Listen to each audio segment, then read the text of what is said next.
I guess I can introduce you guys a little bit, which is, let's see, a year ago you gave like Anton, the guy in the middle, the tall guy, he gave an awesome patent talk about the fundamentals of a patent. And you can go to YouTube, our YouTube channel, the Hardware Massive YouTube channel, and check it out. And Steven is he's a sponsor, so he's like, we're so grateful for his support. And you've been to more events, I think, than anybody else, I think, other than me. And I don't know, I'm not sure if you're here as a favor to me or if I'm helping you out, I don't know. More famous than me. No, famous, but as a favor. I mean, like, but because like, you're right now, you said you're mostly doing mergers and acquisition, IP. Yeah, actually, a little bit. Okay. So all right, yeah, so let's start. Let's do a little introduction, maybe your expertise, how long you've been working, and then what it is that you're focused on. Okay. Yeah, take it away. It should be on. Good evening, everyone. I'm Steven, and I'm a partner and patent attorney at also IP. And my background is mechanical engineer, like most of you. And before my start of my IP career, I had ever been working for a state-owned company and a private car maker as an engineer. And 12 years ago, two of my colleagues and I decided to start my own firm, so we moved to the city and witnessed the biggest IP landscape change in the past 10 years. Right. In China. Yeah, so now I'm very happy to discuss IP with Nikki and Anton. Yeah. Okay. I haven't started just thinking, I'm so sorry. So just real quick, so Steven, your company is like, you guys are so humble right here, you're just like a regular guy. Yeah. But your company is like maybe over 90 employees now. Yeah. And 12 years ago, we only have maybe 5 to 6 staff. Yeah. And now we have more than 90 staffs. 90, yeah.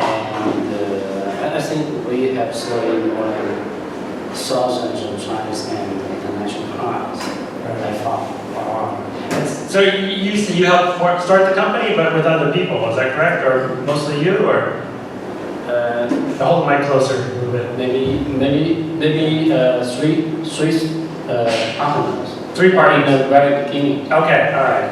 So you and 2 other people started this huge company. Yeah. Wow. Okay. All right. It's a very long story. I'm sure. Okay. I bet. All right. Okay. Perfect. All right. So I want to hear from Nikki about. Right. Hello. I'm Nikki Khan. Also a mechanical engineer and a registered attorney and patent attorney. So I've been specializing in IP for just under 10 years now, and I started out in a law firm like these two, but I have since moved in-house, so that brought me here to China, working with a toy company. So I'm responsible for all of the IP. They manufacture here in China, and then we sell to 120 markets. So my job is to make sure that we capture the IP that's being developed in the company, then we protect that, and then a lot of my job revolves around enforcing it. So we do some enforcement work here in China, and a lot that is overseas, so US and Europe facing. So it's great to be talking here with my other experts, someone from on the ground in China. Hopefully I can give you an inside the company perspective.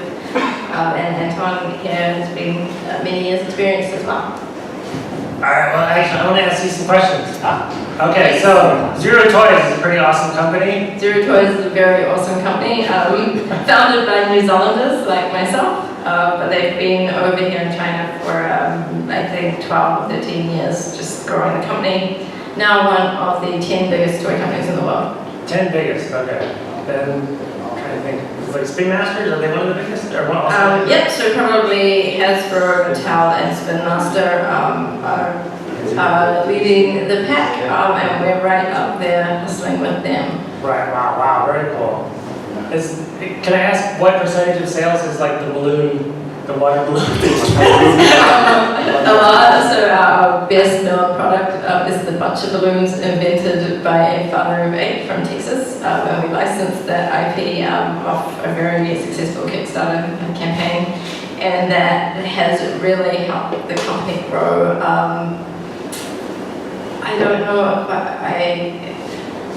It's crazy popular. yeah. Even people in my family have used it and told me about it I before. hope that they do. Everyone should have used a bunch of balloons. Yeah, so that's our biggest one, but I am not sure of the revenue for them. Okay, and you said 120 markets? Yeah. So that means that there's like roughly 120 countries, or? Yes, there's a couple that we don't ship to, but I am always surprised looking on the order sheet.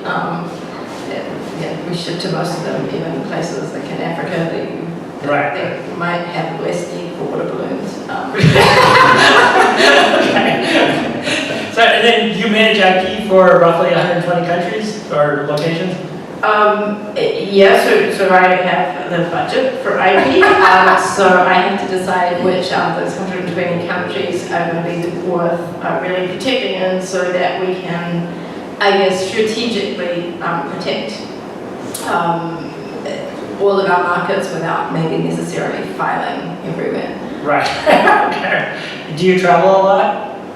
Occasionally I travel to sit in on lawsuits and court hearings and that, but not too much. A lot of it is our customers complain to me in China when they have an infringement problem, and then I work with legal teams in each of the countries to, I guess, to carry out the enforcement. When you say customers, do you mean like retailers? Yep, so sometimes straight to retailers, which pays the retailers and customers. Sometimes we have a distributor in each area. So, a distributor for France, a distributor for Germany. And so I'm always working very closely with them to see what the landscape is like in their market and then get the IP accordingly. Right. Okay, did we hear your whole story, Anton? I can't remember if we missed anything. You're mechanical? Yeah, so- How long have you been? So I'm also a mechanical engineer, and I've been for an IP for 25 years. I work for a New Zealand and Australian IP firm, so I do the equivalent of what Stephen does here in Shenzhen in China. I do the same in Australia and New Zealand. My firm started 127 years ago, so it's not as recent. So I'm not one of the founders. That old. And my clients are domestic clients in Australia and New Zealand that are filing their IP rights around the world. And I do a little bit of work for some companies in Hong Kong and in Shenzhen. So Zero Toys is one of my clients that I work with. When Nikki gets overloaded with IP work, I am kind of the buffer that's there to help out. Cool. So at the bulk, your work is like, you say IP, which should be like copyrights and patents, and then you work in many countries, is that correct?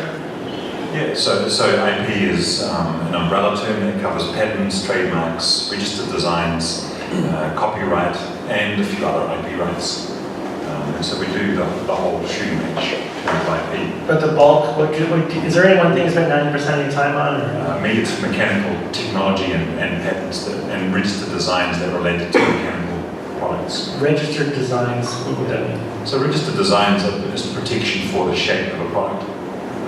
The shape of the that's like design patent. Yeah, it's not design utility. patents, yeah. Okay. They're really cheap and quick to get. Right. That's the advantage. The disadvantage is that protection is usually very narrow. It's limited to the shape. So it's really just directed at preventing direct knockoff product. Have you heard that they're getting important in China? Did you hear the story? Legend has it that China is starting to enforce IP in China. And so if your factory that you're working with wants to screw you, they will get a design patent for your mold. And then you cannot export out of China. It becomes difficult. It becomes very time-consuming. So have you heard of this? Is it? You first? Actually, we have a pending case. Okay, really? Exactly this way.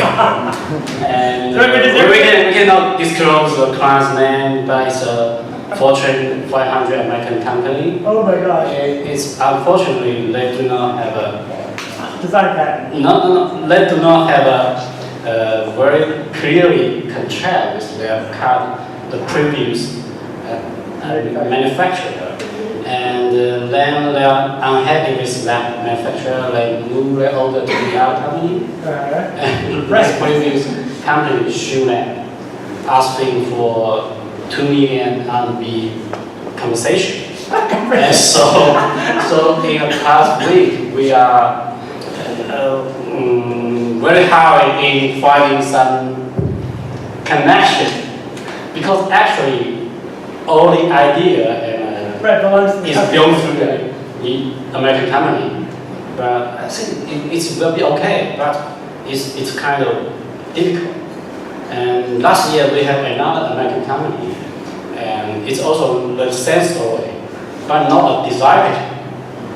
That Chinese company is in, I think it's in Jiangsu. They file invention patent and get a lot.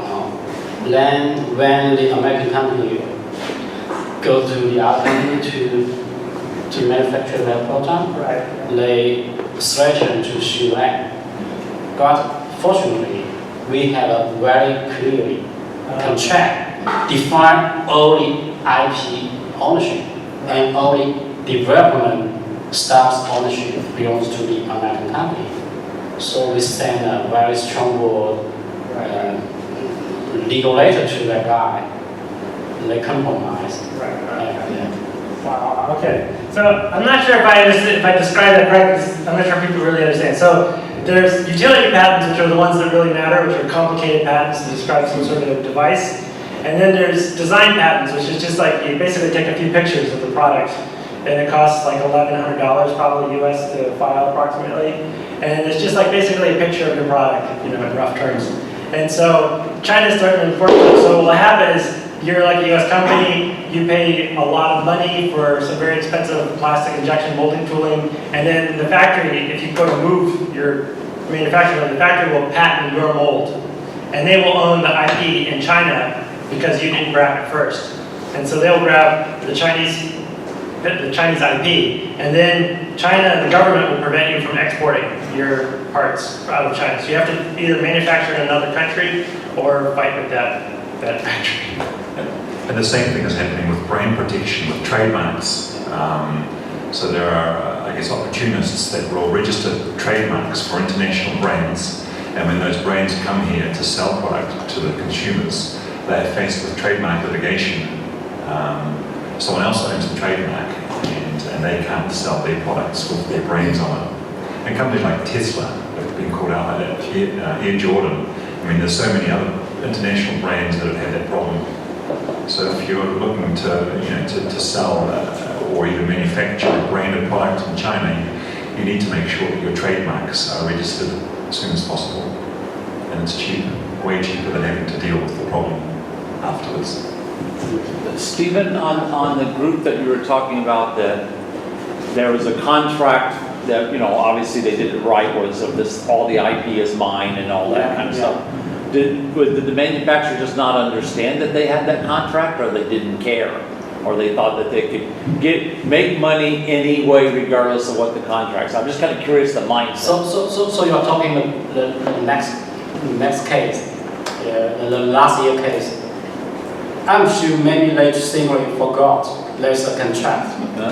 Okay. It's in the very beginning of their negotiation about the project. Okay. So they clearly detail all the information in the contract. Okay. Well, the reason why I asked is, in being an American, we unfortunately have this, if you know the word extortion, we have this form of legal extortion where, I'm going to burden you so much with legal headaches that you're just going to pay me to go away, And sometimes that's why I was kind of wondering if, like, they already knew that, we can't ultimately win this case, but we can make it so complicated that they give us some money anyway. I was just kind of curious, Actually, the story is kind of complicated, not so simple.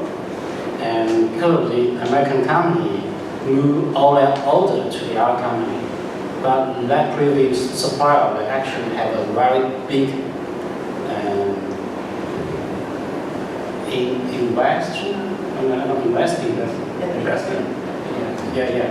Yeah. So they have many products cannot sell to the other company. So they are very angry because let's only design for that American company.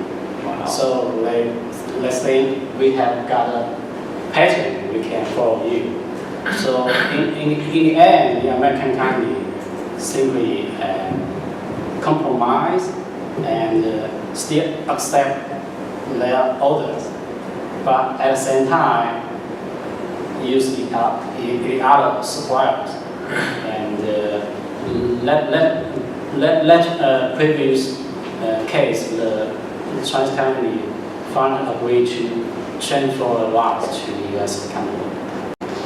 Okay, so it was a profitable exercise for the Chinese company. So Zuru uses a lot of outside factories, right? How does Zuru deal with those sorts of risks with IP theft or, sometimes your own manufacturers are doing overruns of product that's not licensed and selling them out the back door. I mean, how does Zuru deal with that?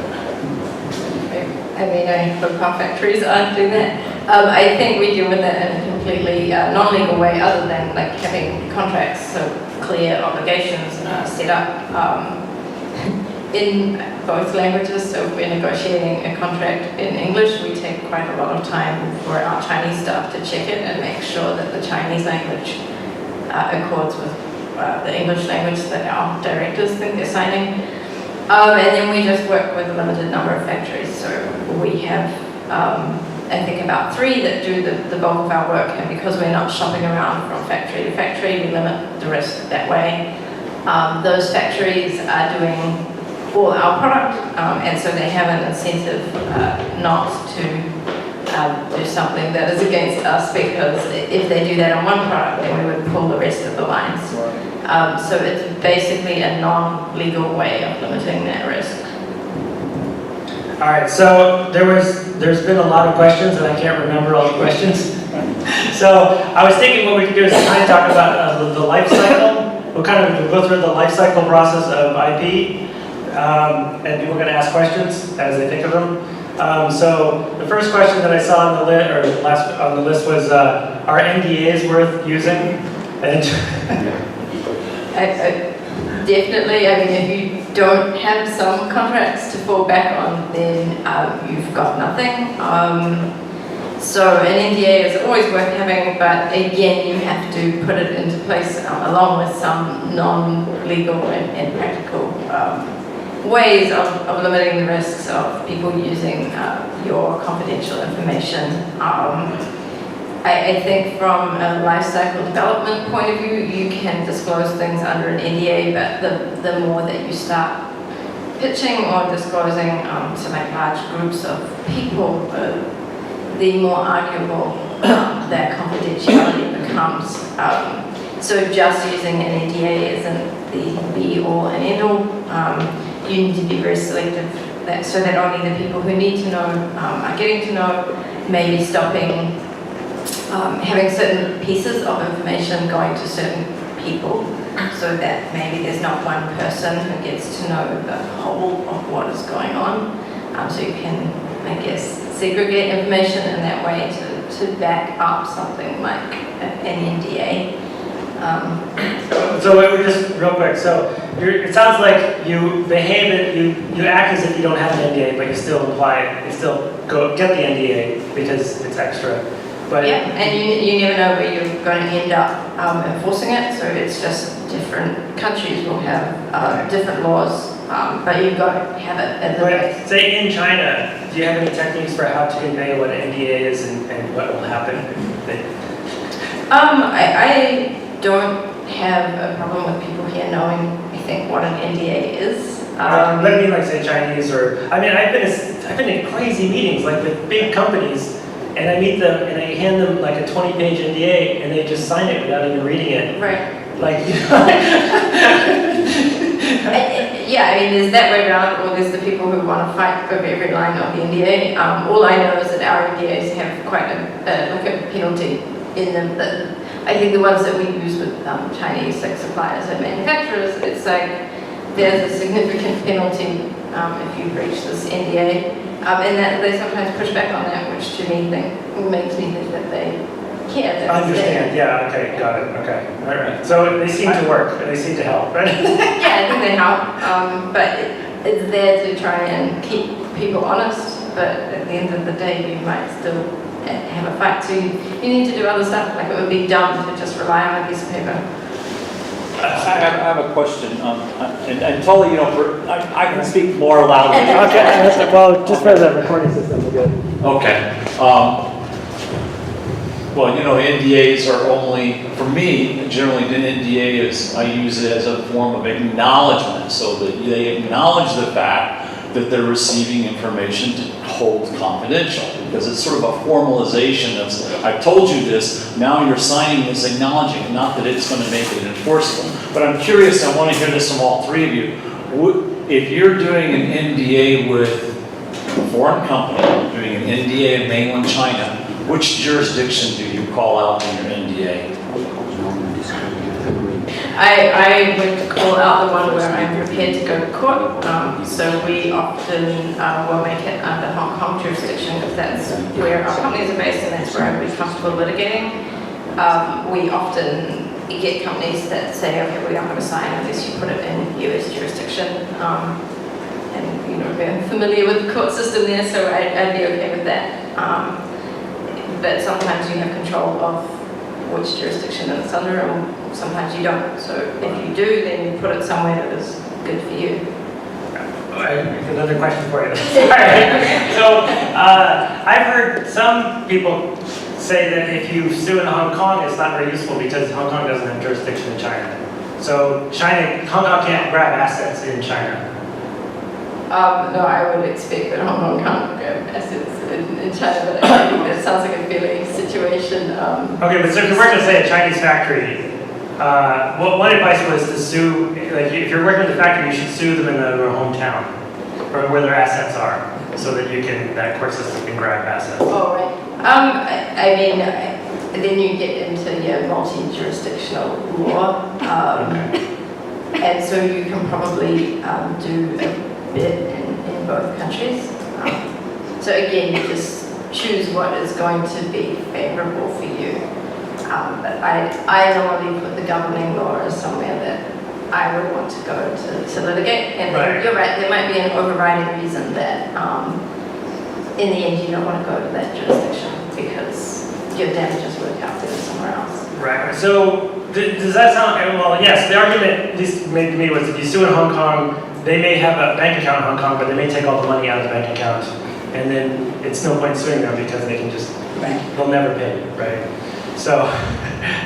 I presume that there's then recourse for that, or you know, okay. chase them into China and find some other cause of action because you know you were funneling the funds, like you know, for a legitimate reason.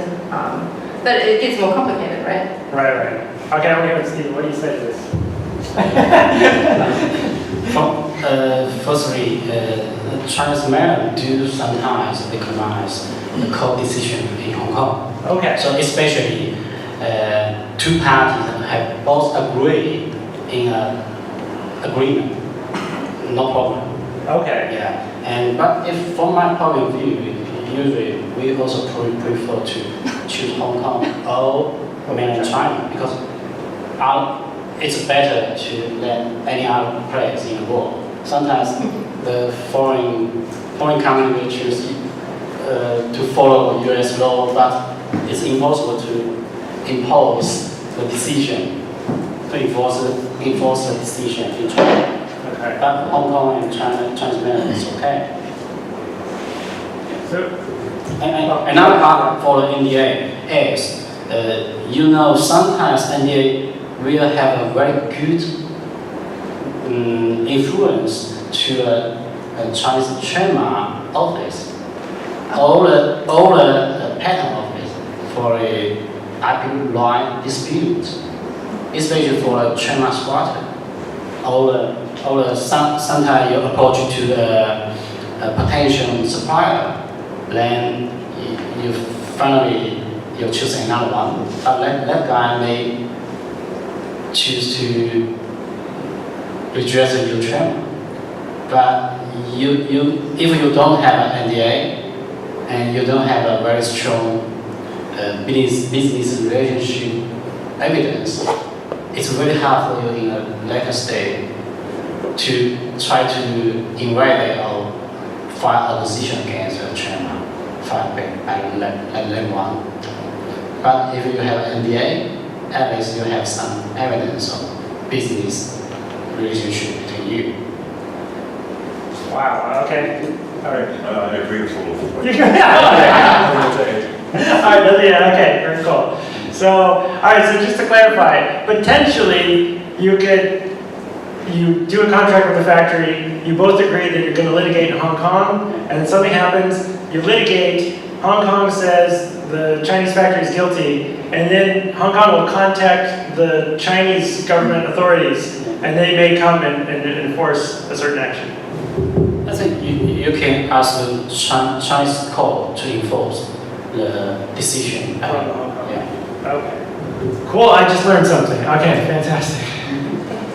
All right, so potentially, let's say we got NDAs, and then I guess probably next week we could do like trademarks. So a lot of times people are bringing, I assume most people are trademarking in the US, which is like a painful process. It takes like 6 months at least. And then migrating to China. And one kind of is a scenario to start talking about. I have a friend whose company is called Hokey Spoke. The first it was a product called Hokey Spoke. I don't think what the company was. But it was Monkey Electric. And he created LEDs that would go on the bicycle wheel, and it was persistence of vision. And it would paint a picture on the wheel. And I visited a factory, and there were like pallets in his product. And I thought, wow, it looks great. And I sent him an email. I said, look, your product was great. And he's like, what are you talking about? and then he's like, my circuit boards are made in China, but they're manufactured in Mexico. And then I looked on Taobao, and I found them. And they were selling them. He sold them for $100 in the US, and they were selling for $600 in China. And so they're selling for the same price. And he even copied his box and his website and everything. And then he looked on Alibaba, because he didn't know Taobao, and then in Alibaba, the factory says, we can produce, 100 million per month, blah, blah, blah. And then he's like, wow. He's like, I kept wondering why these people in the Philippines and Singapore kept friending me on Facebook saying they were selling my product. And then he went to the guys in Singapore where they got a copy of his product, and you can see on the circuit board, like places where the film was shifted slightly, and you can see a jag and a trace. And they had photographed, they baked the circuit board, separated all the layers, and photographed all the traces, and then reassembled the circuit board, and then shaved the chips and recorded all the flash, and just reproduced the whole product. It was amazing. And so his great discovery was that Chinese would buy his product, even 7 years ago. It was a very expensive product. So then he started to realize he had to move into China and at least protect the IP in China, which he had already done in the US. So maybe, Anton, could you just talk briefly about what it takes to get, say, a trademark? So the trademark process is started off by filing a trademark in one country, usually a country of origin, where you're based, and then you've got 6 months to file a trademark into other countries. But the trademark filing itself can take 6 months, at least in the US. Well, it can take even longer than that. So you make your initial filing, which establishes what's called your priority date.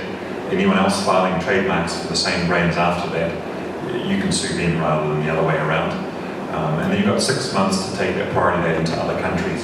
So you can delay the costs and the decision as to which other countries to file in for 6 months. So to get a trademark, about how much money, let's say if we're going to hire you to do it, how much money and how much time and how much writing, like give us some sort of trademarks are relatively cheap compared to patents.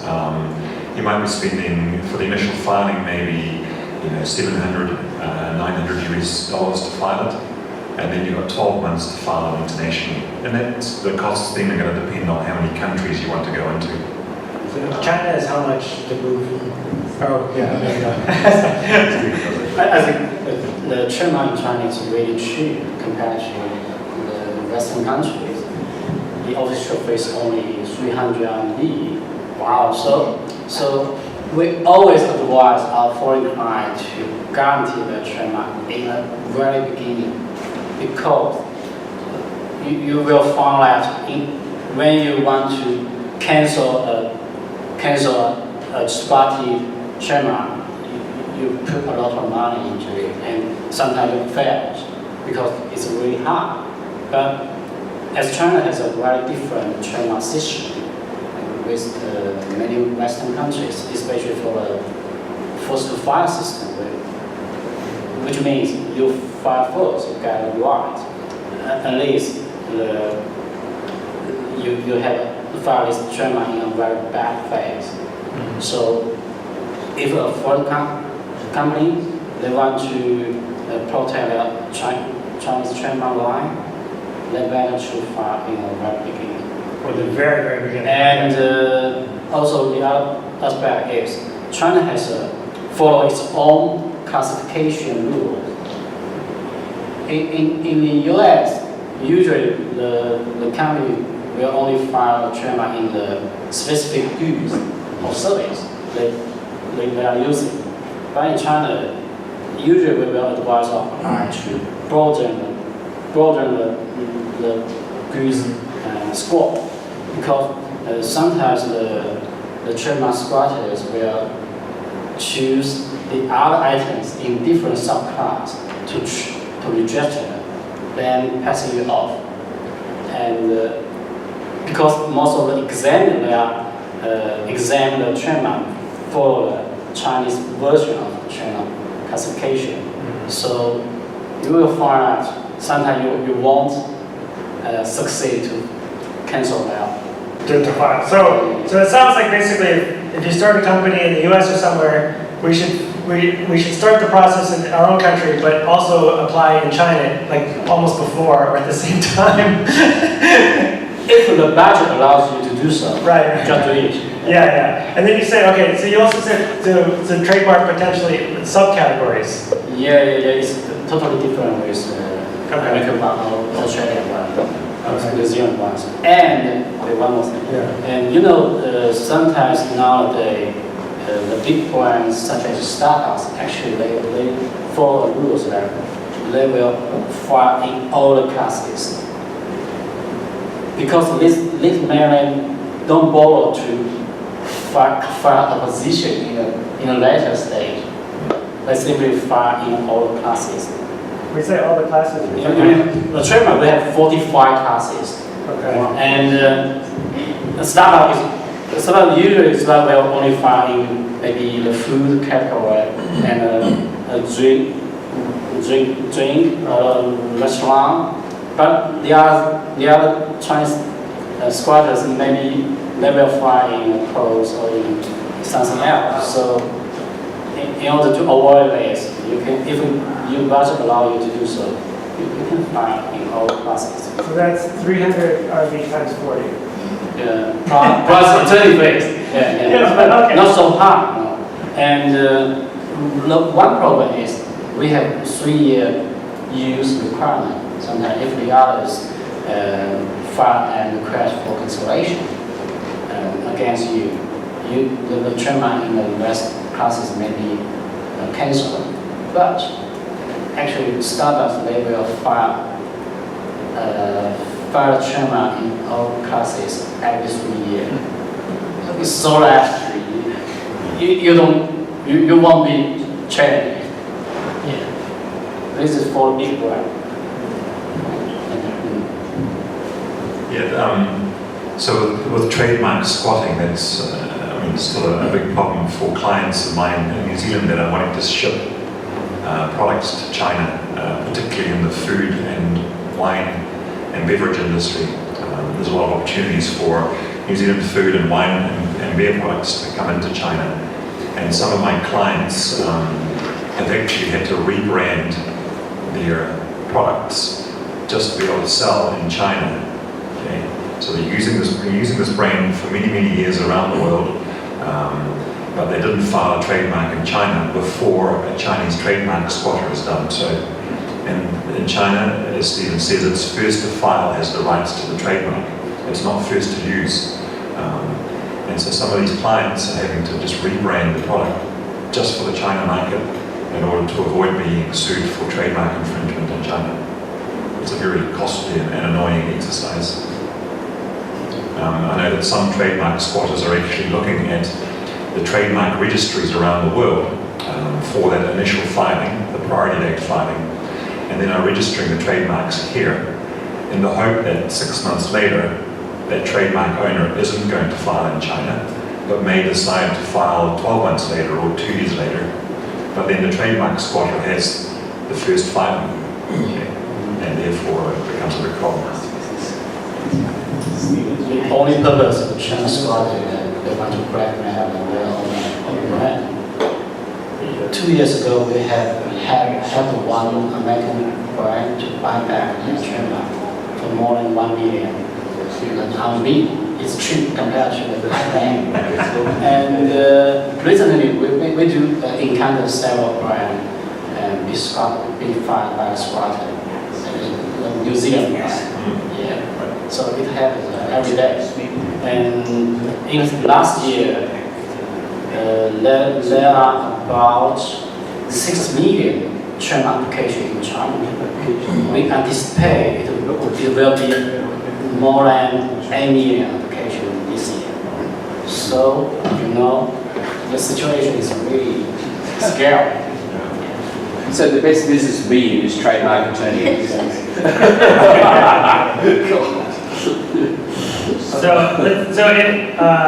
All right, so assuming like the situation where my friend is, he's manufacturing in the US, and then he realized his product is really popular in China, even though he never not selling it, then what would be the first step? So I guess I'll let Nikki, what would be the first plan of action maybe? I don't know. I guess it depends if he had any other IP. Assuming he did not, options. Right. He had nothing. So one that springs to mind, which is a little bit left field, but I have done this. So we had a product where people had started to use our advertising images, and they built a website basically saying that they were our product, but they weren't. And so there was no way for a consumer who visited this website to tell that it wasn't a genuine product. And when it's on the web, it's actually really hard to find out where that person is based. It's hard to get the information about who it is that you're fighting. And so you can go and see who the domain name registry, and you can go and ask them for certain information, but often they have privacy restrictions, which means they can't just hand out who is the owner of the website so that you can go after them. And sometimes, you have to go through a lot of legal processes and get attorneys involved to then get the domain registry to hand out the address to you. What we were able to use is a dispute resolution system that was offered by the World Intellectual Property Office. So they now have, I don't know how many people are there, but somebody who decides on fake websites. And so you submit your complaint to WIPO. It was not that expensive, compared to hiring a lawyer and trying to sue the registry company until they handed over the information. And so we sent off to WIPO. WIPO released the information about WIPO? the World Intellectual Property Office. Okay. So they're kind of a body that coordinates the kind of cooperation of IP laws between the countries, but they're not normally a legal body. But anyway, they do have this dispute resolution procedure. So you send away to them, they handed over the address so we could see that the person holding the website was based in Singapore. We hadn't had a lot of experience litigating in Singapore, and we weren't quite sure how that would be. But we were actually able to go through a process with the World Intellectual Property Office. So we submitted all the evidence about our genuine product and how long we've been selling it and all our legitimate trademark. So we did have a lot of registered IP rights for this product and a lot of evidence of our use and its worldwide success. After that, the person holding the website got to submit back some arguments, but in the end, the WIPO administrator decided for us, and we were able to have that website assigned over to our ownership. So that was a way to get this fake website back. It didn't involve going to court, but I've not run many of those proceedings. But on that occasion, it was very, very effective in targeting someone who, if we had written to Singapore, I'm not sure if we would have got a response. So, all right, so just to clarify, so WIPO helped you get the IP address back, basically? Yeah. Okay, that is crazy. Okay, I heard about TCL, the computer company. There was a fake company, a TCL company in China, and they were able to intercept internet traffic for their website. Somehow they were actually able to intercept traffic, and they were even servicing repairs for TCL computers in China. Oh, I see, right. The fake company was servicing repairs to real products. So it's a total. We definitely had our website. We have had it hijacked once or twice, so that it went to other places that were definitely not us, and definitely not selling children's toys. But that was a separate incident, and it wasn't resolved through legal. Oh, okay. All right, so there's a bunch of questions. There's a guy behind you asked. Thanks. Sure. So, hi, great example maybe. I actually have a kind of like follow-up question for that, because you brought up this one web page and this one copycat that you guys have known. So, what if it's like a lot more? For example, say in China, you got this Alibaba, you got this Taobao, JD, Tmall. Like for us in our case, I think like last year we found like 90 stores selling our they obviously sold the counterfeit. Yeah, which is okay on one side, it's great. You see there is a great demand for that, but they don't have us if we get the money. They're not selling our products, right? So this year we learned something new, and we heard that Alibaba and Taobao, well, it's the same system. They have this anti-counterfeit system that helps use AI or helps IP owners take down automatically, or take down these stores, attack them from the other end, sort of speaking. Yeah, we haven't tried that yet. And so my question to you, all of you, is: do you have any experience with this, or is it true? Is it effective? Yeah. It's most certainly true and fairly effective. Fairly, okay. Actually, I have members of our takedowns team who are involved in just, so we actually have 2 or 3 paralegals, and their entire job is to go to those platforms and liaise with the people who administrate the takedowns. We call them takedowns because you complain about a listing and they take it offline.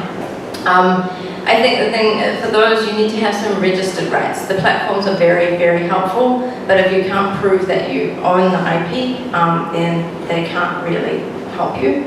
I guess the issue for you will be if you've already launched your product, then you can't validly now file a patent or design registration for it.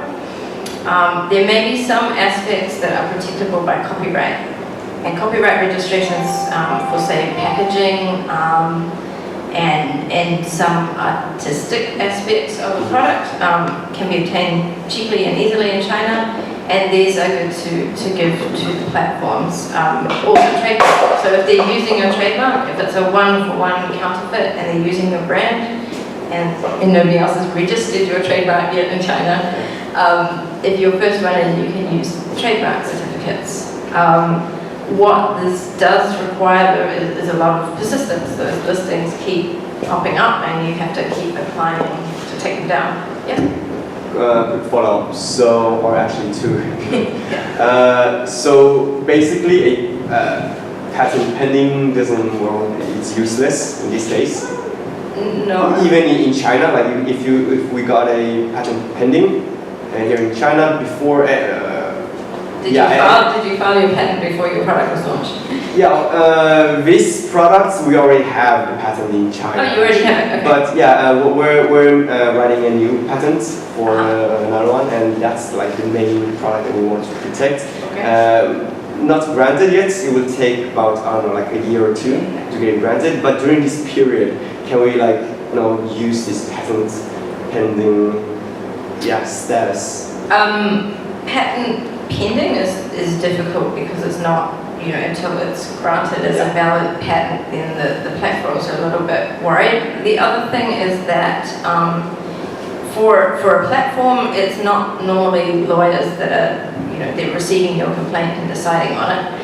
You will have much better results, I think, with something that is a picture or a trademark. So if it's a design patent or if it's a copyright registration, and the person who is looking at the listing can look at the listing and they can look at the pictures in your registered right and they can very easily make a call, then you are more likely to get decisions that support you. With a patent, it's quite an involved process to deciding whether somebody infringes it or not. And my experience is that the websites are a lot, it takes a lot to try and get them to act on patent infringement claims. But if you make friends with somebody there and you were doing a lot of business through them, like maybe you can convince them to do so. But I think while it is still pending, the prospects are not. So the second quick follow-up was the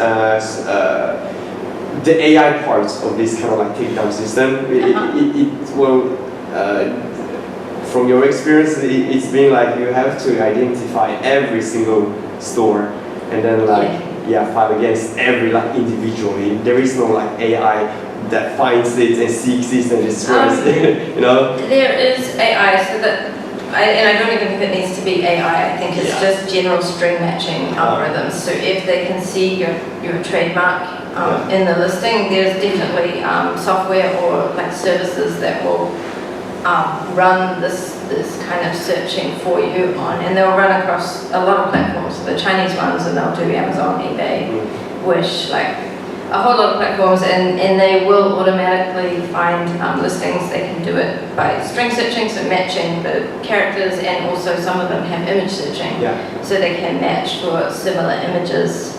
And what we're running on those ones is they give us a big list of all the matches that came up. Someone goes through and confirms that they infringe, and then we file a lawsuit against all of them in the US to freeze. So a lot of them are using like PayPal accounts or US based accounts to pay for those products. So what we aren't doing is taking action in China, but we can go to the US and use things in one lawsuit and get a freeze on their assets. So that's how we use the platforms. Oh, sorry, hold on. So, which is, I've also heard of going to convention centers and shutting things down too. You've done it? So again, tip of the hat to the takeout team. So yes, again, it helps if you have registered rights, if you have a registration certificate. So you have to bring all that to the convention center? Absolutely, and well, we go with like pre-prepared C&D letters, where you just fill in the store number and the like a little bit of information. If you wanted to take actual court action against these people, I believe you would go with a Chinese lawyer to take notarized evidence. So we typically just do it ourselves. If you were really serious, I think you get a law firm involved. But most of the fairs do have an IP complaint office who will help you to remove obviously infringing product from a fair. Again, those IP offices like pictures. I think we have had talked them into acting on patents before, but that was a challenge. And they can be quite slow, and so what we now do is normally walk up to the booths ourselves, explain to the person that we think they're infringing by showing them evidence of the IP right, and then we just remove the product in a big bag and take it away. So that only deals with the product on show at the fair. It doesn't stop down their whole factory operation, but it does at least stop them taking orders at the fair. Right. So do you do this in Hong Kong and do this at other places, or do you? We do Canton Fair, I think twice a year. We do the Hong Kong Gift and Toy Fair. I think someone went to Shanghai this year, but we normally are patrolling fairs that are around the area that we can travel to. Right. You can definitely engage law firms who have the service where they're just at the fair and they'll, for all their clients, go around and find counterfeit product and take it out. Okay, cool. All right, Dan. I think I'm. Just bad. I think I turned off. All right. Let's see. All right. Let's see. Well, I think I'm missing something about the Singapore case because there didn't seem to be any damages. So what stops them from just buying another 99-cent domain name tomorrow and starting up again? Yeah, they could, but then I guess if they've built up custom and advertising. So to be fair, that website had our trademark name in the website. So if they're going to come up with a website that drives to something which is not our trademark and doesn't look like our product, that's a much less of a problem. But this was a main website that people were routinely mistaking for ours. So there was value in having it gone, and then we had all their information. So to be fair, this was licensed IP, so I was helping the actual owners of the product to enforce their IP on this occasion. And so we didn't go after them in Singapore, but the point is we had now enough information to go after them in Singapore, which is just really, really hard to get in online cases because you just don't know who you're fighting. All right, so let's see. Is there anything? Oh, all right. Well, I have a related question, and I'm probably showing my age a little bit, but you know, I had friends in Hong Kong that some years ago had a problem with some channel partners decided that they should be able to get it cheaper. So they literally took the product that they were buying from my friend's company out of Hong Kong, which had patents and stuff, and took it to a manufacturer and said, clone it, because you know the retailers. This is U.S. with Radio Shack actually, and Radio Shack had no respect for IP. To them, that was a foreign concept. And I'm just curious, do you see any of that where there's some counterfeiting that's initiated by your channel as opposed to just somebody looking over and saying, oh, I can do that, you know? I think we haven't had this so much because we're only working with a couple of channels, but I expect that you have maybe some stories on that one. Actually, also in copycat related to your own channel, I believe so, in the very first beginning. So you need to pay more attention to your partners. Right. And from my experience, I do know some outcome. 10 years ago, even Westerners, Western clients do so. Because my client in Dongguan and Zhongshan, they manufacture some toys or something like that. And their potential client mailed a sample to their company and say, this is American company's product, can you do it for me? Oh. Okay, so they try to figure out how to do it and how to bypass potential IP, then mail back to the German company. So it happens. Yeah, sometimes I feel like the foreigners arrive and it's like the Wild West and no one has, participate with It's alive. Mike McLean was at a factory and somebody sent, one of his customers sent his product to the factory he was visiting that he used, and his products arrived and they asked him to copy it. I had a client who found that the counterfeit manufacturers were making a better quality product than the licensed manufacturers, so they switched to the counterfeit manufacturer. All right, so your question, Mark. Well, like, just on the trademark thing in Singapore, on the website URL, were they also selling the same products or knockoffs of the products? Yeah, they were, but when it's just over the web, you get to a bit of a problem of like jurisdiction. So like, where are they committing the crime? And so it would have made sense to go after them, I guess, in Singapore, because that's where they were based, and that's probably where you would trace the infringing acts back to. But we hadn't filed for registered IP in Singapore. So we would have been, and there's stuff you can do on unregistered rights, like if we really wanted to go after them with a lawsuit, we could have, but it just wasn't our strongest territory for doing that. So they were doing double effort of not only URL, but also knocking off the product too. It looked exactly, well, they'd stolen our product images, so our own advertising, and I have no idea if what they were shipping was like really good quality or not, but yeah, they were shipping the same product, but it was, the damage was that they were pretending they were us rather than. Is that the craziest story that you have? No, but that's one of the, like, I think a crazy IP success under difficult circumstances that was obtained surprisingly successfully. Like, you know, you got the whole domain assigned. So let's see, time is passing fast, but maybe we should do, I want to hear the craziest IP stories, and then we'll move to try and do patents for 10 minutes. If that sounds all right? I didn't quite hear, you said craziest story. Craziest trademark issues, and then we'll move to patents. I want to follow Okay. Nikki's All right. domain name story. Okay, yeah, I want to hear this. Actually, we have encountered one very interesting story about domain name. And the client is Remy Martin, the French wine company. And one Chinese individual registered their domain name in Chinese, www.人头马.net. And actually, it's definitely in bad faith. Then Remy Martin succeeded to taking back that domain name in, I think, in Malaysia or in Singapore, the WIPO arbitration. Right. And but this individual is very interesting. He simply don't want to let it go.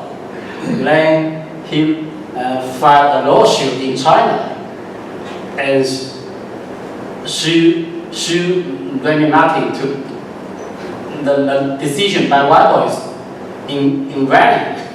Then Remy Martin was forced to defend in China. So one of our French associates fired us, and we helped Remy Martin to defend the case in China. And we win the first instance, but that guy appealed to the High Court, the Provisional Patent, and he insists to blackmail Remy Martin to get some money. And finally, even the judge felt annoyed about this case. Why don't you simply give some money to me? It's very simple. But we convey this information to Remy Martin. We feel it's crazy. Yeah. But Remy Martin is angry because this guy raised a litigation in China. Remy Martin had to pay for all the costs. Yes. But it's impossible for Remy Martin to ask for any damage from that guy. So that guy just gave this loophole to continue attacking Remy Martin. But finally, that guy withdrew the case because he knows it's impossible for him to win a case. It's crazy story. So the other next occupation in China is hitman. So if that loophole worked, is it still a loophole? I mean, it would seem like many people would do that same thing then. But actually, that guy won't win a case. I know, It's a but loophole, just he can follow a shoe with a very low cost. But you know, very much it's a cross-country shoot. Very much have to find a local French law firm and French law firm for us. Then we work together. So the bill will be high for very much, but for that individual. right, which means that many other people should have tried it also. So is this still happening? Not happening at all. You know, usually if an individual reject a dominant, the dominant problem will be handled before the WIPO arbitration. Usually most people lose the case, they just let it go. But that guy is very funny, they just want to recommend some money. But it's impossible for him to win a case. Okay. If I might, okay, let's take it back to the base level. So I have a product, okay, and I've done my homework. The product will probably go ahead and be quite good. I won't have enough money to do all this. So what really can a person do at a base level, starting off that has a product, to protect themselves? So the inventor of a bunch of balloons. Yes. He had 8 kids living in Texas, and he filed an initial application, put it on Kickstarter. So initial patent application, put it on Kickstarter, and found the licensee very quickly. But in US, and I know this well, is, you know, we have the provisional patent system, which is very inexpensive, you know, $1,200 and you got a provisional patent. Yeah. So most countries have the same approach. So you can file an initial application, like a trademark, in one country, and then you have 12 months to file it internationally. Yeah. So you can delay the costs. You've got 12 months to explore the commercial opportunities and values in the technology. But not in China. No. Well, I've been told that don't file a patent because it actually, people watch it, it's published, and they're looking for that to immediately go out and copy the ideas. So don't file it yet. Yes. So you need to have an IP strategy. Yeah. And some products are able to be kept as a trade secret. Yeah. And then you definitely do not file patents. You keep it as a trade secret for as long as you can. But a lot of products, especially in hardware, as soon as the product hits the market, a competitor can buy it, take it apart, reverse engineer it, and be selling it. And if you don't have IP rights, you can't do anything. So having some gives you at least something to enforce. And who knows, in 2 or 3 or 4 years' time, you may then have the money to enforce your IP rights. Yeah. Or you may find a licensee that can do that. So you still just, got to look at your strategy. So that's... Yeah, and you can do a lot with chopping up the world and picking up the important markets. You don't have to patent in 120 countries to have a strategy that will cover you for 120 countries, because at some point it doesn't make sense for your competitors to only be able to ship to, like, you know, a certain part in the middle of Europe or something. So I think if you cover off a few main areas, Europe has like a pan-European patent that you can get. USA, Canada, Australia is pretty inexpensive. That if you just target your portfolio to some key areas, then you would have enough protection. The main issue is you're getting the product manufactured here. So the main issue is to cover yourself within China. Oh, so yep, you can add China, I guess, to your list if you're manufacturing here. But again, you can still file your initial application over in the US. It's not going to get published during that year when you're deciding what to do. And then, yeah, if you want to put China in the mix, but you could say if you're planning to enforce in China, then patent here. But if you're never planning to litigate in China, then maybe you focus on the jurisdictions where you would want to litigate. Yeah. So, can I go back on the trademark basis? Okay, I've already filed a trademark in Australia. Australia's a good place to file your first trademark. I should be immediately filing the same trademark in China. Yeah. Yeah, within 6 months of your initial filing. Yeah. So you can delay that, but maybe you could file it earlier. Okay. Yeah, to be fair, I would file the Chinese one earlier, so I think that's what we're licensing some trademarks. He's a game player, he plays video games, and we want him to use his name on a range of toy guns that we're doing. And we said we're not going to touch your IP till you've got your US application and file in China, because if something goes wrong and for some reason you lose that initial filing date, it's just like not a lot you can do in China. And as Stephen mentioned, and he's very familiar with the trademark system here in China, it's different. So there are different classes. I want to go back to the patent question. Yeah. Actually, even though many people think Chinese IP enforcement sucks, but actually it does work. Okay. As long as you know the local rules, choose appropriate strategy, it will work for you. And last year, there's one Chinese company in Shenzhen who produced self-fuel stick, self-fuel stick, and they have one utility model patent. And last year, they have filed more than almost 2,000 litigation in China. Most of the case they win. And their utility model has been invalidated for more than 25 times.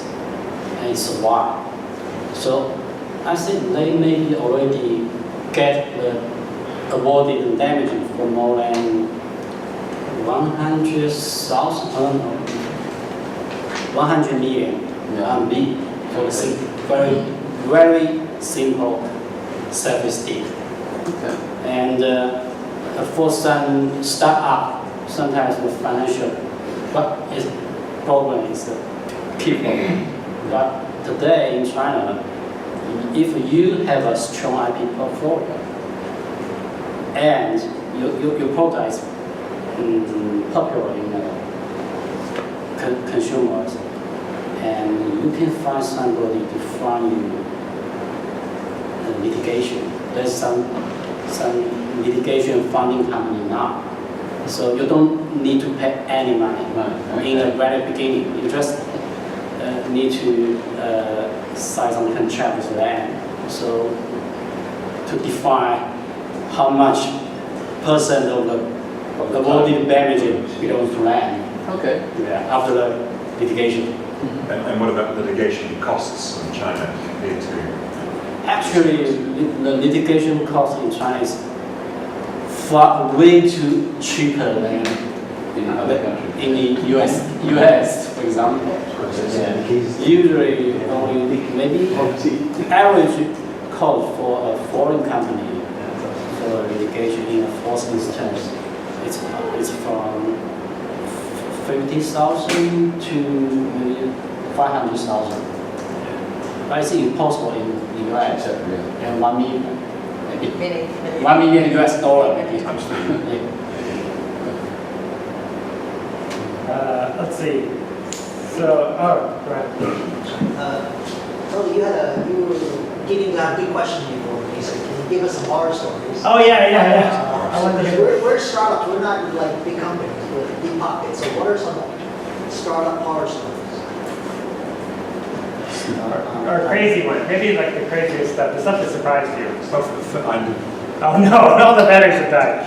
So I do a lot of work with startups, and often the only asset that they own is their IP. They're working in a co-sharing space like this. They're renting their computers. The only asset that they have is IP. And when investors come and look at your technology and your opportunities, they'll ask you, well, what do you own? And you need to say, well, the only thing that I own is what's in my head. And they'll go, well, why is that exclusively your idea? And it's not until you've got some IP protection in place that you could say that this idea in my head is now mine. And so for startups, I know that they don't have a lot of money, so it's a real difficulty between spending money on IP protection and spending it on other things. But when you realize that a startup, the only asset that they own is the IP, they should be careful with putting the right protection in place. It's not a horror story, it's just an example of the tensions that exist for startups. It also raises your potential for acquisitions. I worked on Nokia's merger and acquisition group for years in Silicon Valley, and you know, I can't tell you how many startups were purchased, had nothing to do with what they sold, you know, their market, customer base, anything. It was just their IP. They just wanted to buy the IP so they could move the clock up a year or two and get started, you know. Zero receives a lot of invention ideas, right, from other toy manufacturers around the world. And I understand that you guys will ask for what sort of IP protection you got before you make a decision on. It's one of the factors, right, that goes into deciding on whether to take a license. So I think there's absolutely no IP, then we're not going to take it, because then we've got no assurance that that someone else isn't going to do the same thing. At the same point, we would expect someone to have that initial patent application in, and they may not have done a worldwide portfolio yet, but as long as we vet that initial application and think that it's been done correctly, and that it could form a good base for a worldwide IP portfolio, then we might license the IP quite early on and help them with taking the portfolio, worldwide in a strategic way. So I think the horror story from that is startups that don't protect their IP. and spend many, many years on research and development. Or just don't make the base filing correct. Yeah, and then when an investor comes along, the product's been on the market for many years, the investor comes along and says, well, we really like this product, but you've got no IP protection, so we're not going to go ahead with investing in it. Alright, hand the mic, take the mic. Alright, so I want to talk briefly about patents and design patents. And is there any value to design patents outside of China? So design patents protect the shape of a product. Yeah. Okay. And patents protect the concept, the technology, the idea that sits behind the product. For some products, the only form of IP protection you can get is design patents. This is a chair. Its function has been known for many years. I can't patent the chair anymore, but I can protect the shape of my own design in the chair. Okay. They are cheap and they're quick to get.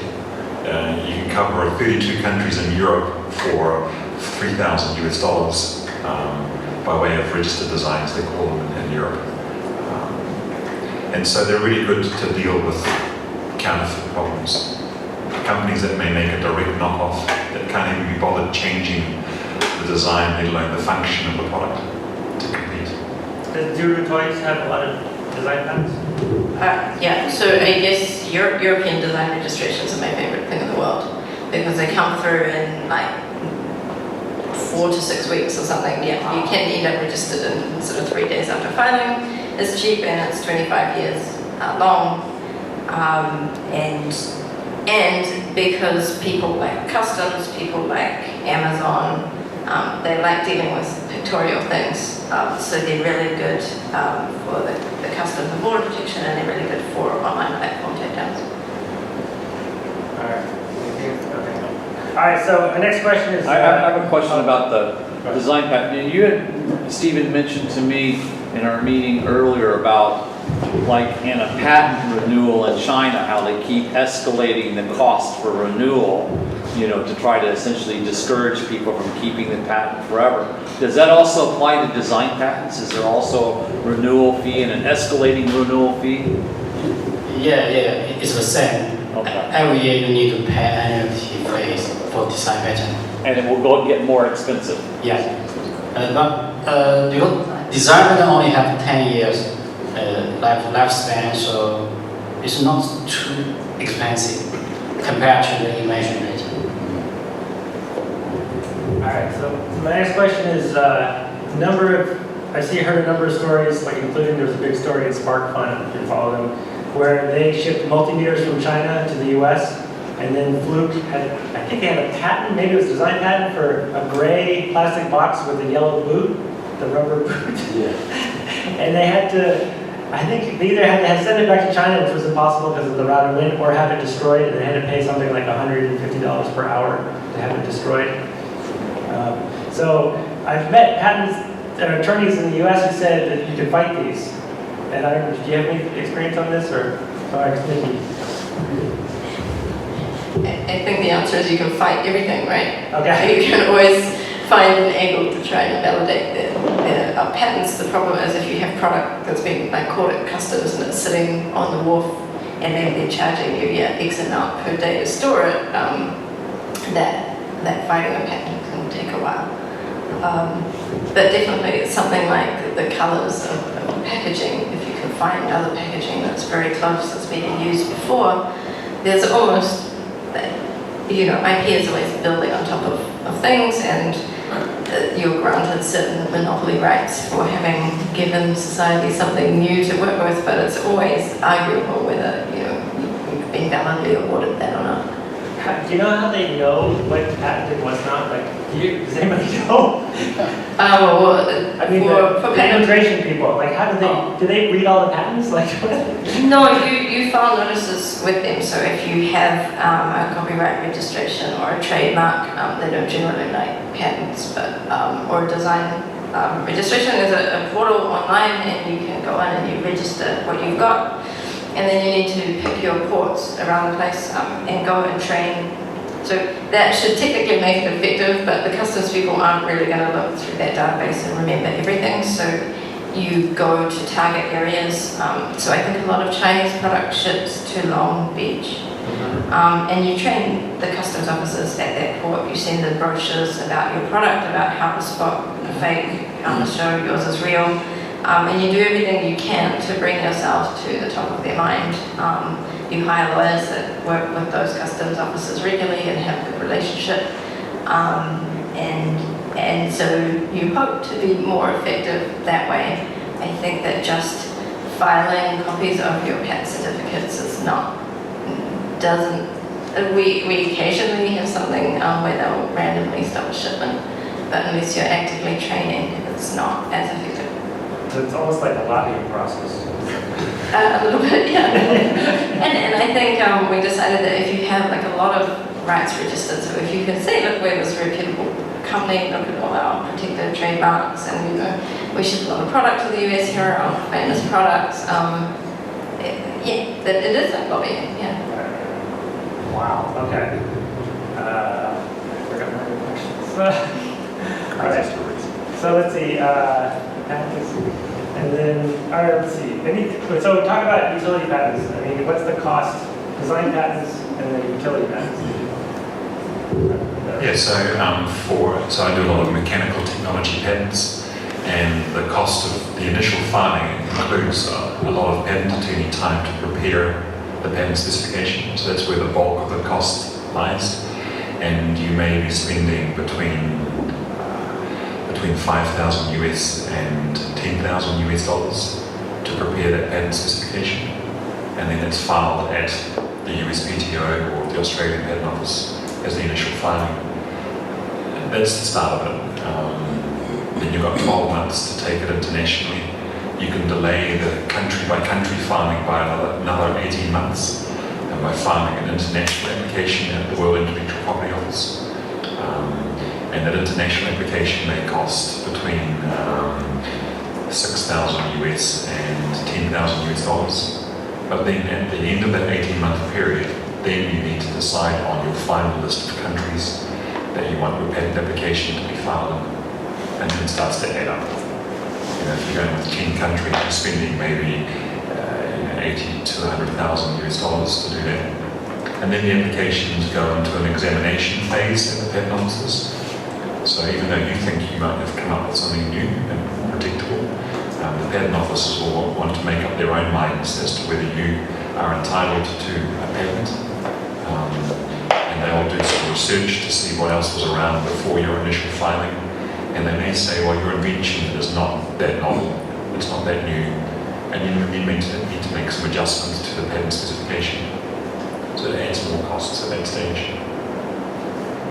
All right, go ahead. Yeah, I know the last stage you mentioned, there are differences between the US system. They have different requirements for the novelty and etc. from for instance, the European patent office. So if the Chinese utility patent office, do they have some special requirements, or are there anything special that you need to think about to make the patent efficient and to even get it accepted in China? I think globally the standards are roughly the same, but in some countries they rely on case law, on decisions about earlier patents to influence the decisions that they make about future patents. And for example, in the area of software technology, the patentability, the ability to get a patent for software varies a lot over time. But for mechanical technology, it's kind of fairly steady.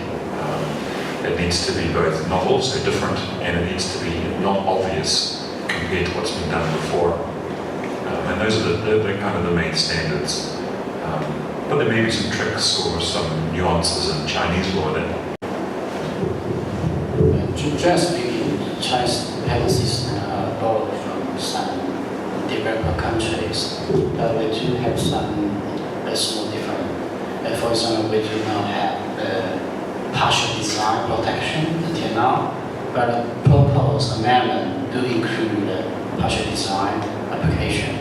And also, for foreigners living in China, one of the patent code you need to pay more attention is the confidentiality examination for all the invention accomplished in China.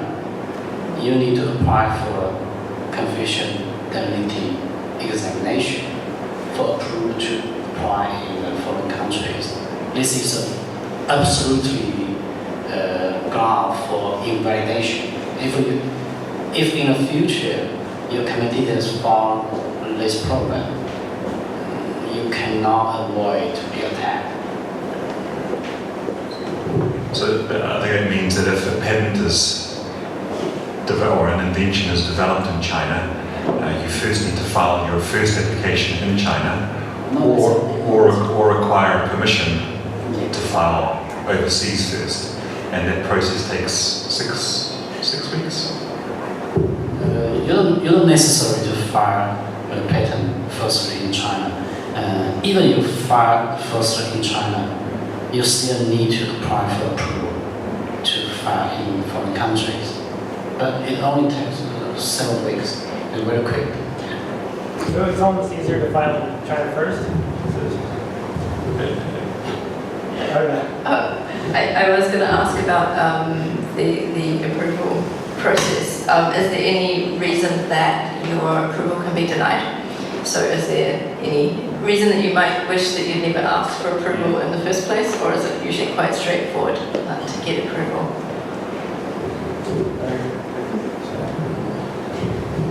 We never encountered a refuse from the examiner. Usually, especially for my service, mechanical, normally no problem. All right, okay, because my words. Okay, go ahead. Yeah, just to clarify. So that means if the invention was made in China, you have to ask for this permission. Yes. But what makes the invention made in China? What if it was already thought of? I mean, in another country? Can you Already find- sold out. Yeah, already thought of. You already got the idea. Yeah. What's the definition of invented in China? First to file. Actually, until now, no case for this clause. But only if your invention is very important, very valuable, maybe you competitor in the future will consider this clause. You know, there's a hoverboard, Hoverboard, yeah. Separate Right. vehicle, it's the inventor is American, Shenzhen. Maybe some of you know. His company is called Inventis. And maybe this guy is a startup, and in the very beginning of his business, he's poor enough. So he filed some of the patent he's filed in China under his brother's name, and enjoy individual cost reduce, you know. Because if he filed as a U.S. applicant, he cannot enjoy the cost reduced. But he filed a patent under his brother in China, and so one of the competitors actually raised this question: if his invention is actually firstly developed in China. So if it's first developed in China, he didn't fulfill his commitment because he filed patent in the US under his own name. Yeah. But may not success, but usually the defender will try every way to attack them. And I understand the consequence of getting this wrong is that your Chinese patent will be invalid. Yeah. And but that's the only consequence, right? Yeah.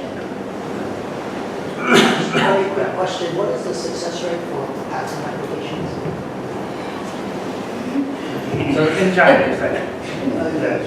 I understand that like 1.2 million patent applications are filed each year, and maybe 150,000 are granted. Okay. But the grant process takes 5 or 6 years, so maybe 5 or 6 years ago there would have been a lot less patents filed. Is that?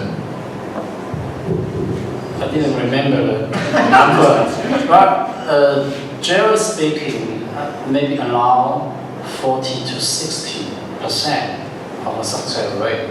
But actually, the success rate doesn't make any sense, you know. I understand. The plan, the scope of plan is the key.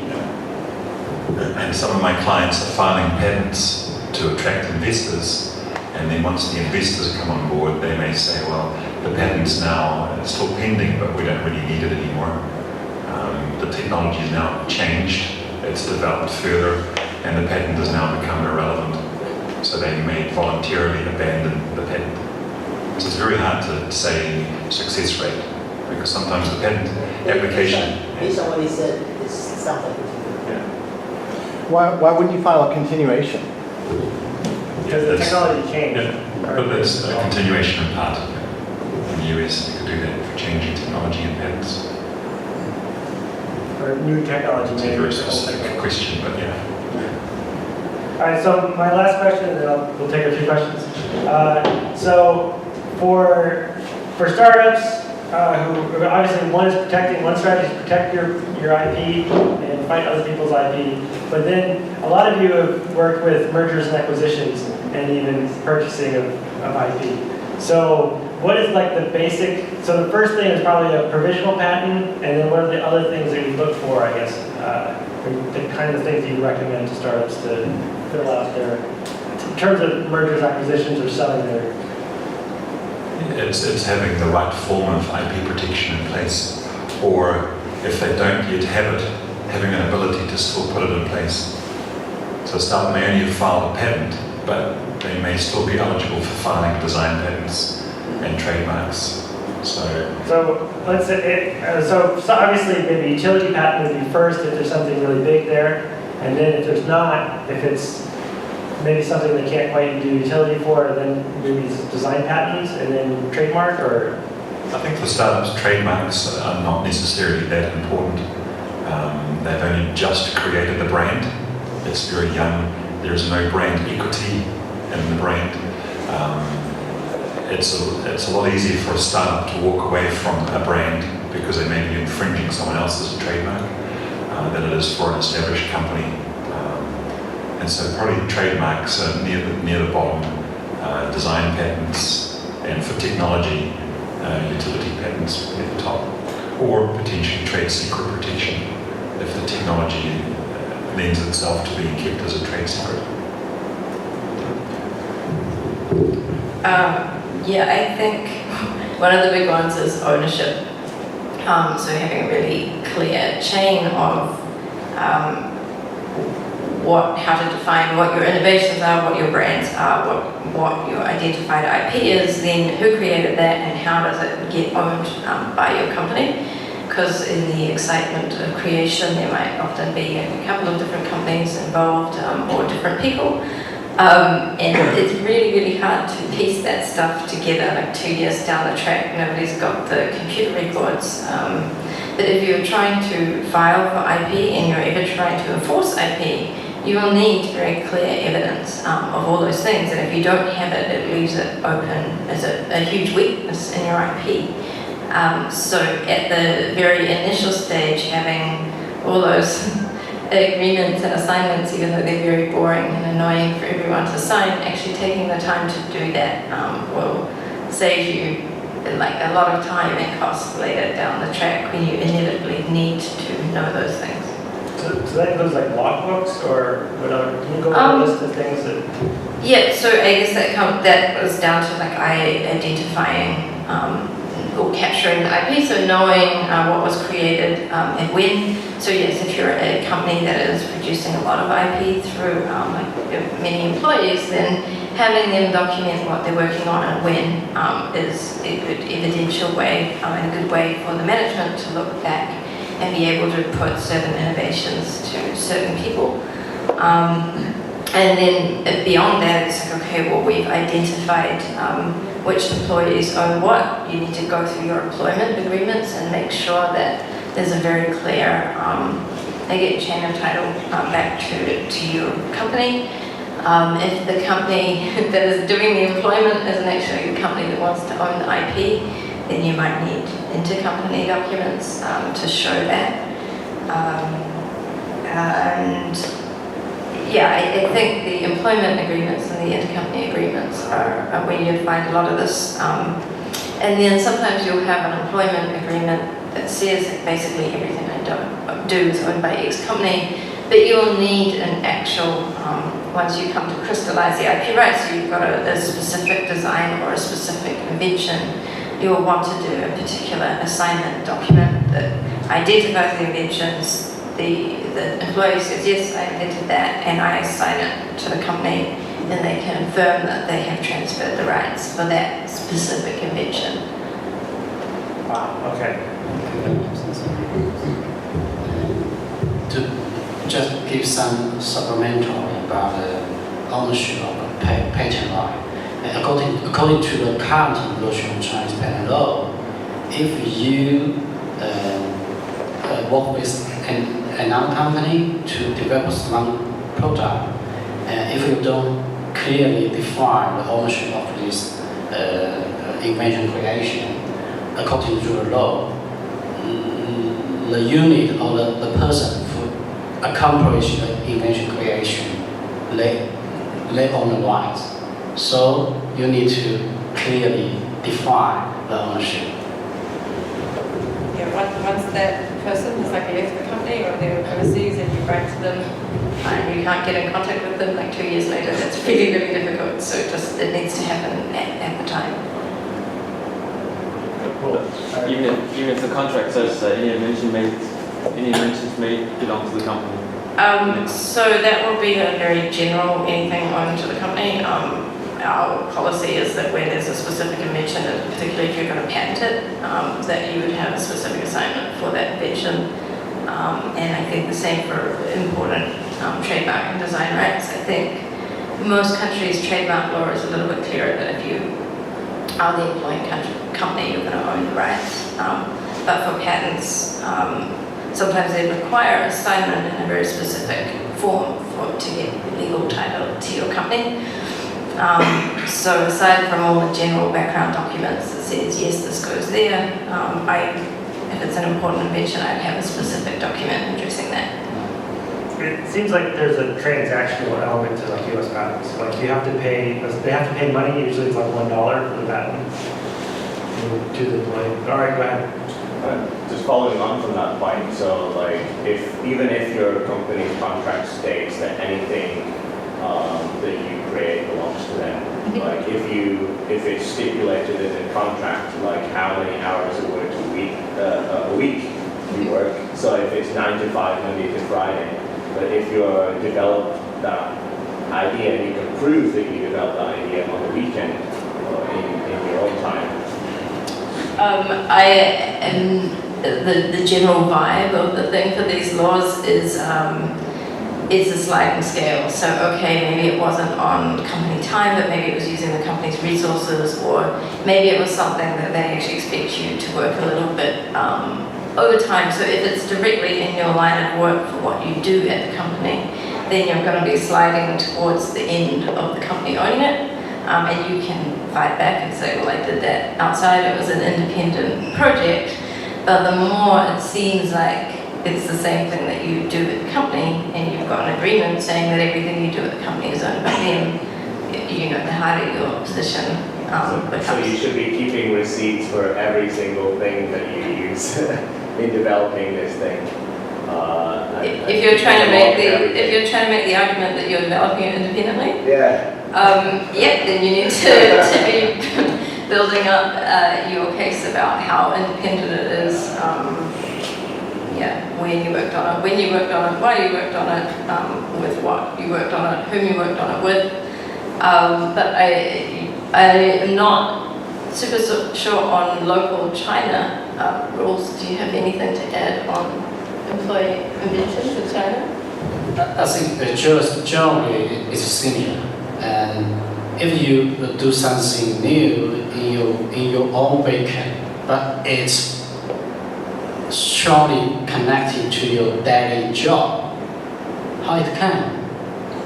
So if you develop a totally new things, totally different with your company's business and your own daily responsibility, that's okay, I think. Yeah, I heard that's usually a pretty messy situation. And even companies argue that they use the company computer, or they thought about it or work and so on. It's usually pretty messy. But go ahead. Yeah, I think in Europe, I'm pretty sure in Europe, if you have left the company, then after half a year, the company is in a very bad position to regain the rights. So if you just keep your mouth shut for half a year.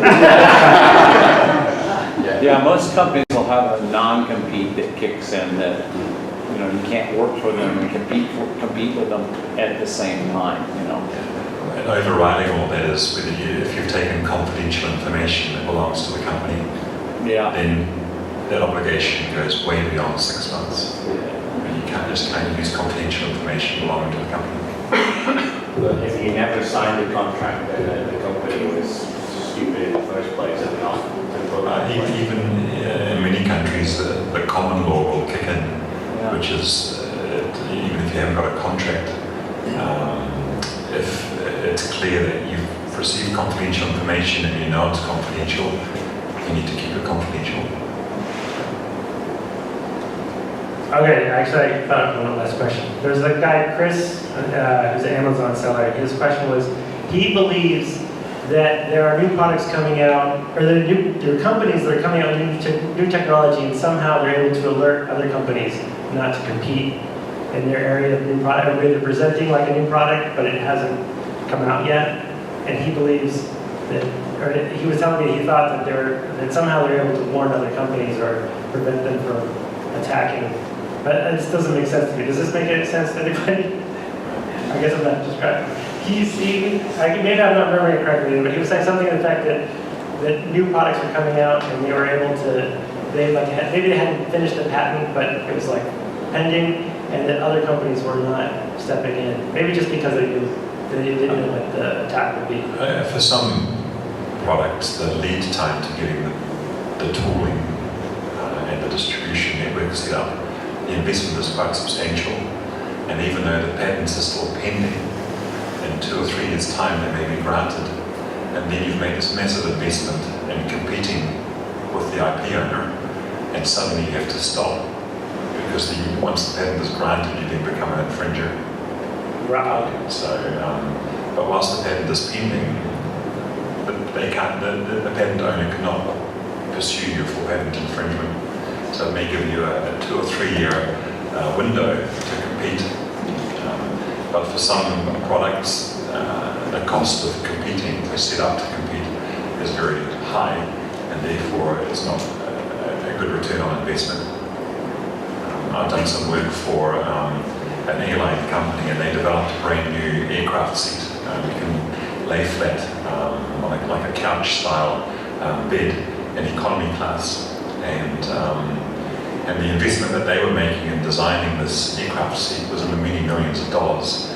And so they asked us to make sure that there weren't any other patents out there that they would be infringing. And for them, they were looking for the needle in the haystack patent that could become a problem to them because of the substantial investment they were making in trying to get a product to market. But for some of my other clients, to develop, manufacture and launch a product, they may only be spending $20,000. They're not going to spend $100,000 to see if someone else has a patent. Okay, that might stop them. So how do you find a needle in the haystack? You spend a lot of money. Okay, trying to find Research, not just the patent office, but maybe online. It's online, and most of the patent offices are now online, and including a lot of free patent databases. So Google have got a pretty good patent database here now, and it's becoming more and more easy to search. So also for startups looking to develop new technology, get onto these databases, because you may already find on there someone that solved the problem that you're trying to solve. Okay, patents get published 80 months after filing, and the content of the patent specification is really detailed. So why try and reinvent the wheel when someone has already invented it, and maybe use their wheel as a starting point for your spin on your research and development. One thing that I can think of that is connected to that, which Chris may have been referring to, is willful patent infringement.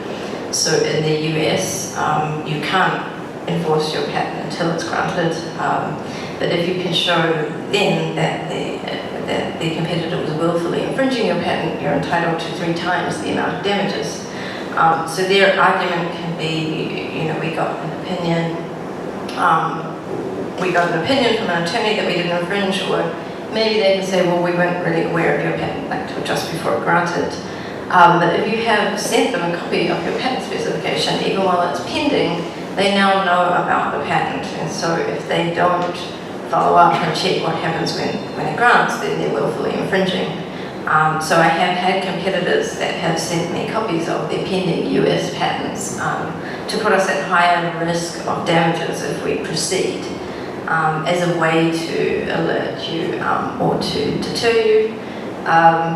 Sometimes they send me patents that I know that they're not going to get through in that form, and so I don't have to be worried. And sometimes you look at it and you're like, well, that would be really bad if they could claim damages for that. So that may be what he's talking about. And then in Europe, you actually have a situation where if you publish the claims of your patent in the local language and your patent grants with those claims, you can go backwards in time and claim back some damages. So it is worth marking, putting other people on notice of your pending patents. It's worth sending around your patent claims. It's worth going through the procedures to translate them into French and German and do those formal things, because you can really extend your damages time period, and competitors know about that and they're scared of it. All right, last questions. Go ahead. I have one more.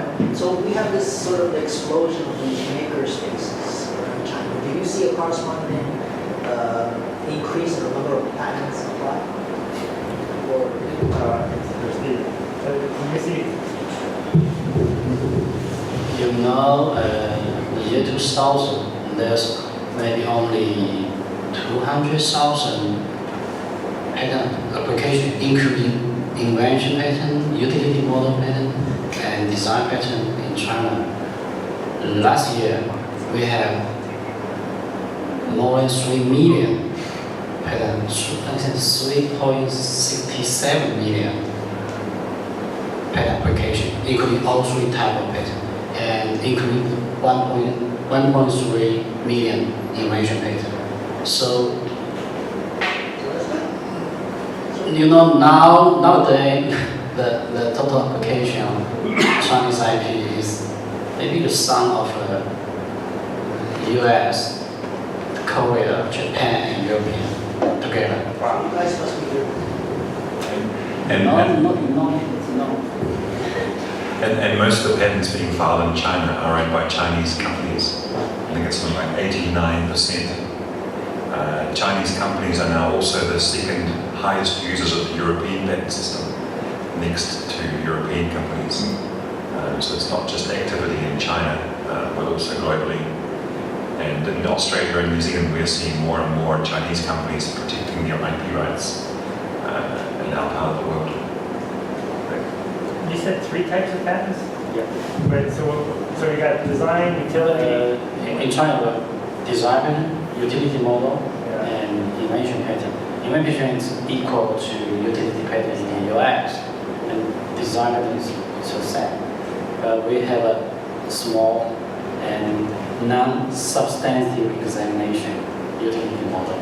And sometimes we will advise our client to also file this utility model if their product is a short-term consumer product, because it's quicker now.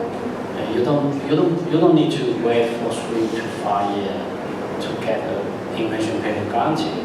Usually it only takes 4 to 8 months. You can get a utility model patent. And when you want to enforce it, usually the court or the customer will require you to submit an evaluation report, which means you do a substantive examination later. Or you can use this utility model to enforce your rights. I just mentioned a case, the surface stick. Actually, it's a utility model, and it has been changed for more than 25 times. So what's the cost of this kind of patent? For usually normal and 20,000 RMB. And many other countries have a similar second tier patent system. In Australia it's called the innovation patent. It lasts for 7 years. In many European countries there are utility model patents as well. They usually have a shorter term, so for products they've got a fairly short life cycle. Oh, okay, Dan. Two questions for Stephen. One, can you convert the utility model patent to an invention patent later? Converting. Like Not available in China. You can file a due application by national way, no PCT way.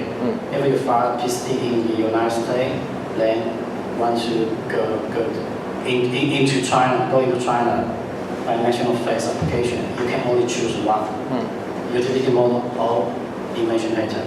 But if you file a direct national application, you can file due application at the same time. But when your invention patent was allowed, you need to abandon the utility model. Right. Second question is, in China, are trademarked images protected? And the reason I ask this is because you see like a coffee shop with the Starbucks logo, but it'll be like Starbucks, or you'll see like the Porsche logo, and you'll see like Porsche, and so it seems like the text is protected, but not the image. Is that true or false? False. The image and the text are all protected. So the image can be protected as a trademark, but also by way of copyright. So 2 forms of IP rights can protect the logo.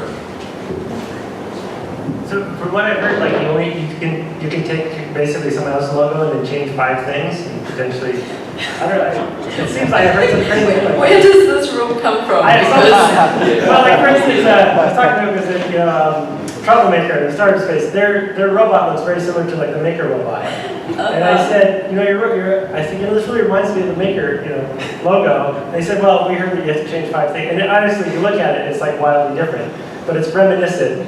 So one logo looks reminiscent of the other. I mean, the test is confusion of consumers for most of these things. I don't know if there's been a case at some point in history where this fabled 5-point rule came from. I don't know if it was from the Apple cases where they were looking at like what are the differences we can find between a rectangular box and another rectangular box. But I recently went through the case law in the US and Europe to debunk this theory for the director of my company.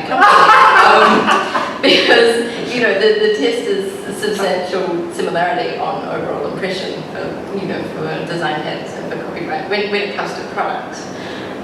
So thanks for clarifying this urban myth. So the 5 points thing, it must originate from somewhere, but I heard it was spinning points. yeah. Okay. So it said in terms of identification. Now, is that like, how is that tested? How did the current, you said whether it's identifiable. Now, Oh, so substantial similarities. So yeah. you are looking at the similarities, not the differences between the product, and you are not supposed to look at it like point by point, like, oh, there's a difference there, there's a difference there, there's a difference there. You're supposed to look at the overall thing, and if the overall appearance is such that someone, usually like a reasonable consumer or a reasonable in-person, they would look at one design and just think that they were buying the other design. So if there is such a degree of substantial similarity that someone is, I guess they alter their purchasing decision based on that, then there's going to be infringement. And you know, it's country-specific law, but that is the overall summation of how it works. So even though it's, so yeah, we like, I mean, here in China, I've seen lots of logos where it's maybe flipped or changed color, right? And this actually can be fought. Okay, that's really No, just confusion of consumers. If you can argue that consumers are confused, then you're going to have a problem. okay. Well, all right.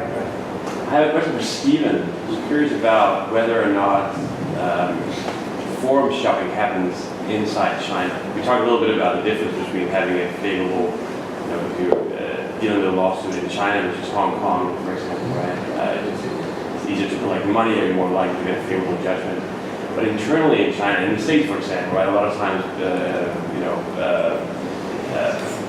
litigants will try to bring a lawsuit in a forum that's more, that they believe is more favorable to them. So I'm just curious, to what extent some jurisdictions in China, like Beijing, Shanghai, Shenzhen, might be more advanced when it comes to IP protection versus other places. Okay, good question. Actually, in the past 5 years, China has established some specialized IP courts, 3 IP courts, and 16 IP tribunals in different provincial capital. And so the jurisdiction, in the past, for example, in Guangdong province, if you want to enforce Y, and the defenders are located in the, we say, eastern part of the province, you have to go there to sue them. And sometimes maybe you will encounter some local protectionism. But today, except Shenzhen handle their own IP cases. For all the rest of the city in Guangdong, they actually file a suit in Guangzhou. So the low quality level judge and local protectionism become easier. And from the next year, the beginning of 2019, there's a big change for a second instance. I think this will be in favor of many foreign parties. For next year, all the patent related, all technical related case, first instance case, if you are unsatisfied with the verdict, you can appeal before Supreme People's Court. So the local high court no longer handle a second instance appeal. Yeah, it will be unified judging standard and also less politicians. All right, it's getting late. I better shut this down. This has been really interesting, at least for me, and I really want to thank everybody for coming, especially you guys for, I know you've been traveling different countries and it's been hard to arrange this, but thank you so much for coming. All right.